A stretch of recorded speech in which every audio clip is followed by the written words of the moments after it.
I still don't have a clear answer to the question of whether my life has been successful or not.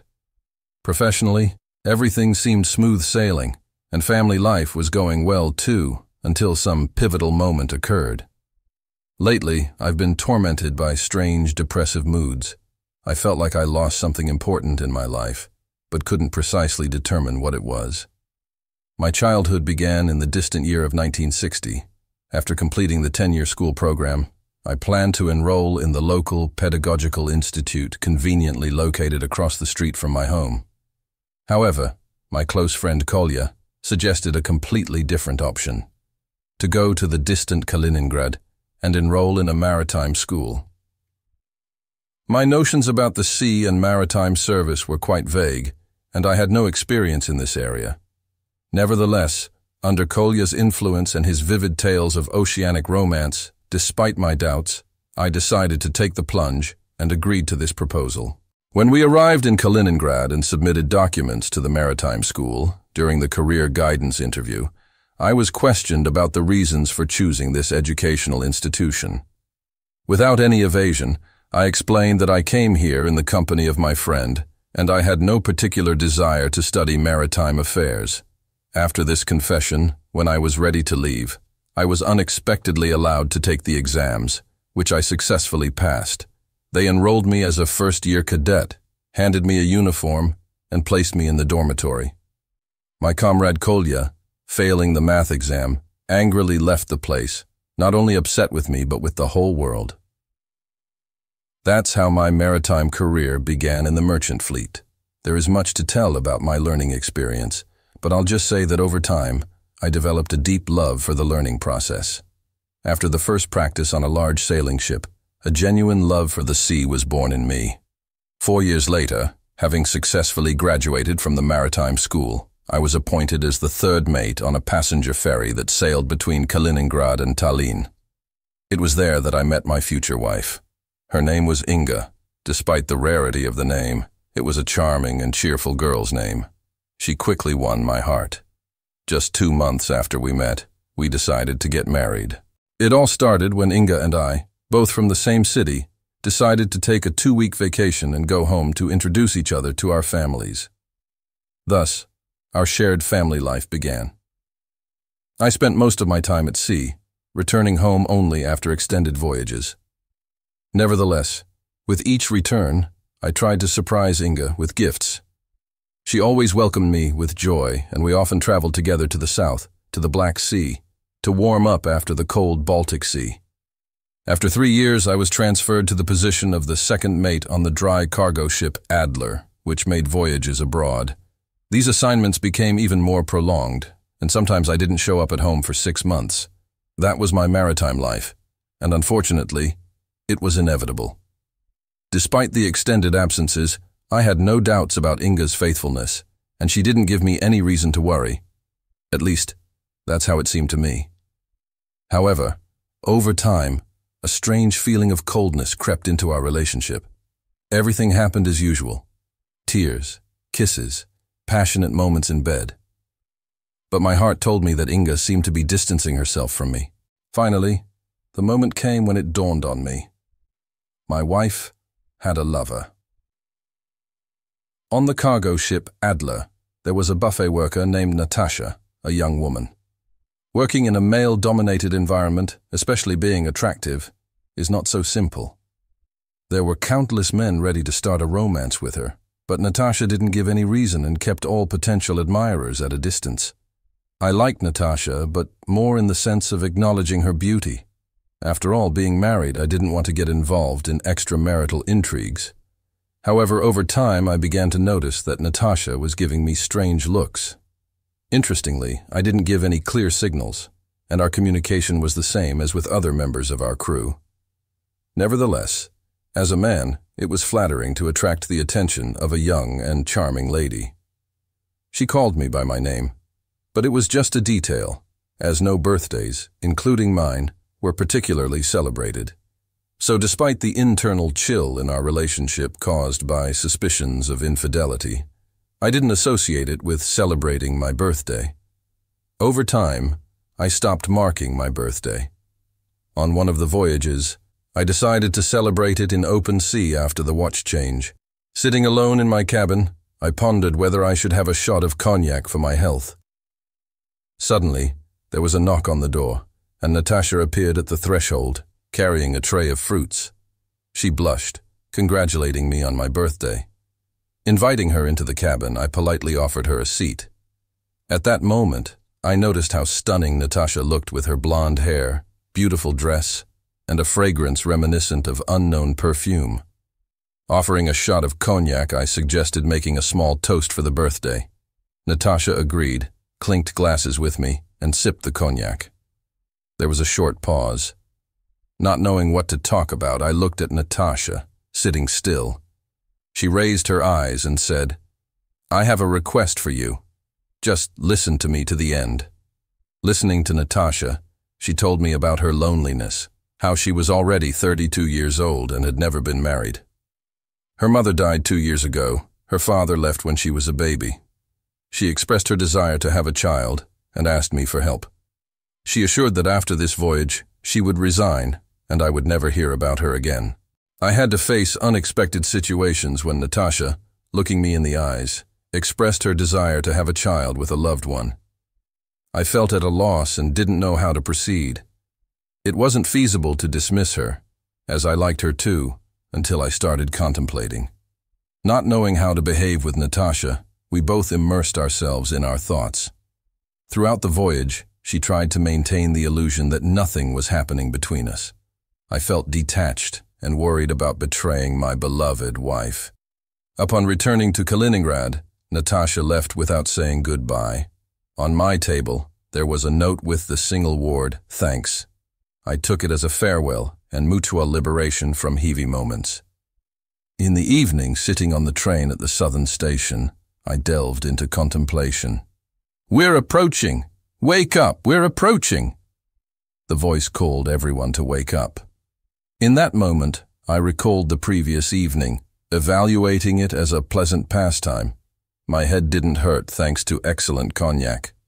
Such sudden twists of events made me reflect on how we react to changes in our lives and how we make decisions in complex situations. When the train arrived at the station, I quickly and calmly left the compartment, greeted by the cool wind and the rustling of fallen leaves. Despite the familiar landscapes of the hometown, anxiety gripped me. Climbing up to the house, there was a sense of something unusual in the air. In the apartment, filled with the aroma of breakfast and the sounds of the working television, I found a prepared breakfast for two. The moment of illusion, as if I were expected, was quickly shattered by Inga's words. Against the backdrop of the mundane kitchen table, her surprise and disapproval echoed. The appearance of a new face, accompanied by a question about a new husband, revealed heightened tensions. The phrase, "That's how it goes," sounded like a blow to the heart, emphasizing the incompatibility of the old life with the new. The conversation touched on changing life priorities, stirring up excitement and doubts about the future. These moments brought to the surface the difficulties people face in the process of change. "I wish for a calm and stable life, just like my friends," Inga continued, avoiding meeting my gaze. "It's probably hard for you to understand. After all, you have no friends, no acquaintances. We exist in different worlds that never intersect. For you, the main thing is work. You go on voyages, you're almost never home, and we have no children because of this life," Inga spoke. "What can you say?"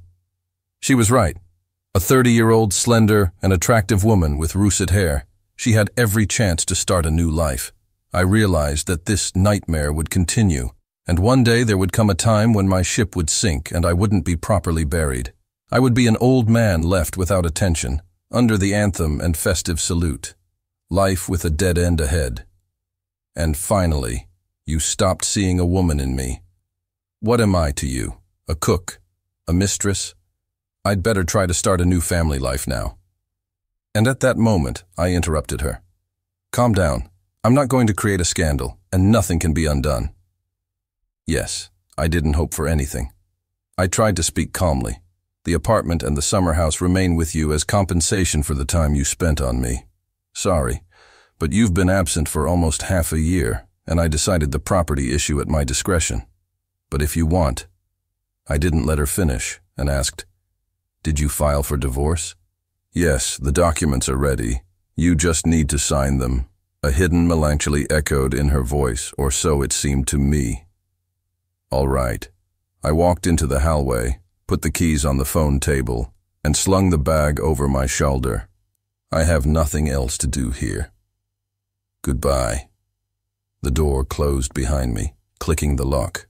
It became cold as the evening approached. The northern wind felt chilly, attempting to blow away the yellow leaves stuck to the wet asphalt. 10 years, a rather substantial period, although someone might consider it short, especially when you're only 32 and your whole life seems ahead of you. I was surprised that I reacted quite calmly to the breakdown of my family life. Although there was a slight discomfort in my heart, there was no despair. I even restrained myself from starting a fight with the rival. After all, Inga was right. We were not a suitable couple. She needed attention, admiring glances, compliments, that period when everything seemed like candies. I used to think that love could be read in the eyes, but apparently not in my case. Divorce, surprisingly, went quickly. We had no property disputes with each other. The documents were long prepared, and the fee was paid. The registrar, an elderly and life-worn woman, tiredly stamped the papers. I signed, and within half an hour, I received the certificate of divorce. Now, less and less kept me in this city. Leaving the registry office building, I saw Inga standing next to her new husband. It seemed to me that she wanted to say something to me, even slightly averted her eyes in my direction. But perhaps it was my imagination. Returning to Kaliningrad, I awaited an assignment as the first assistant on the Akinsk riverboat, and after packing my things, I headed to Murmansk. My northern life began. The Akinsk made voyages to Scandinavia, calling at ports in France, Sweden, and Norway. The crew was experienced, and I easily found common ground with the captain and other ship officers. When the captain of the Akinsk retired, I was chosen as the head of mooring operations in the port of Copenhagen, apparently to show how ready I was to take his place. In a short time, I became the captain of the Akinsk. Thus, 10 years of my maritime service flew by. When I approached the age of 50, I was offered to go to a sanatorium near the Black Sea. Suddenly, memories of the time spent with Inga, when we were young and full of love, relaxing in Sochi, resurfaced. I became curious about how her life had unfolded with her new husband. Perhaps they already had children. These thoughts crossed my mind but didn't evoke much nostalgia, as the past remained behind. Arriving in Sochi in the evening, I noticed that the sanatorium was right by the shore, and from the window of my room there was a magnificent view of the sunset. Below the window was a restaurant emitting the enticing sounds of a saxophone. My heart ignited with memories. After changing, I went for a walk to explore the surroundings. Vacationing in a new place was something undefined for me, and I couldn't anticipate what I would do over the next 3 weeks. Strolling along the promenade filled with loving couples, I decided to have dinner at the restaurant.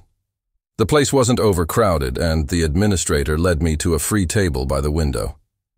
After perusing the menu, I placed an order and observed the visitors filling the hall.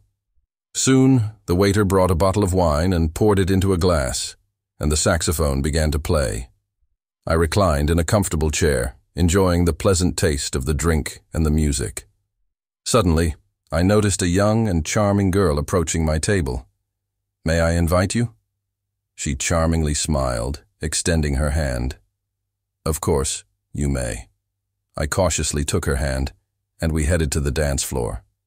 To the magical sounds of the saxophone, we swayed slowly and suddenly. I felt young again. But, alas, the music ended, and my years returned to me. Gratefully, I escorted my partner back to her table, had a quick dinner, settled the bill with the waiter, and stepped outside into the fresh air. "Are you leaving already?" A ringing voice came from behind me. Turning around, I saw the girl looking at me with a smile. "You probably just arrived, tired from the journey." "My name is Tanya, and I'm Yuri Vitalyevich." Honestly, I was a bit disoriented. I hadn't talked to young ladies for a long time and didn't know what to say in such situations. If you're not in a hurry, accompany me. My mom and I live nearby. Tanya took my arm and led me towards the exit. And where is your dad? I awkwardly asked, realizing that my questions might be awkward. But there was something magnetic about Tanya and her openness that drew me in. My dad was a sailor and died before I was born. His photo is on my mom's dresser. I work at the sanatorium at the reception, and this summer I graduated from school. I plan to enroll in Rostov University. Tanya chattered incessantly, and despite my silly questions, I enjoyed simply listening to her. There was something magnetic about this girl. No, it wasn't just the lustful attraction of a mature heartbreaker. Something else, unknown, surfaced, and its nature I had yet to uncover. Here we are, I noted, noticing the light in the windows. Mom was apparently at home. Thanks for the escort, she said, standing on tiptoe and kissing me on the cheek.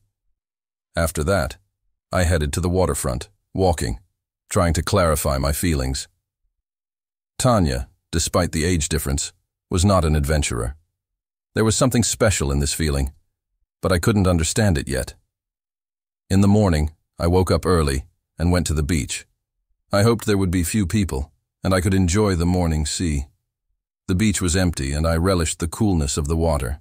After swimming, I went to a kiosk, bought the morning newspaper and cigarettes, then headed back to my building. Good morning, a familiar voice echoed. It was Tanya. I almost dropped the cigarette pack in surprise. Are you stalking me? I joked.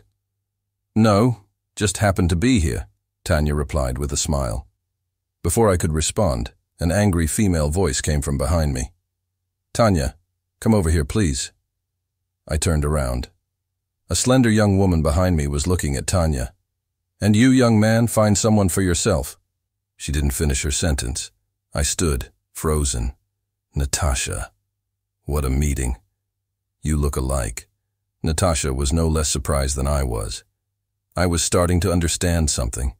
It seems Tanya was my daughter. Dear mother. What a twist. Hello, I'm currently on vacation. Honestly, I don't know what else to say to make her think I'm not stalking her. Mom intervened. Tanya, what's going on here? Do you know each other? Natasha silently stared at me, then shifted her gaze to her daughter. Yes, he's an old acquaintance of mine. We used to work together, she replied. Her voice sent shivers down my spine. Oh, where was I all this time?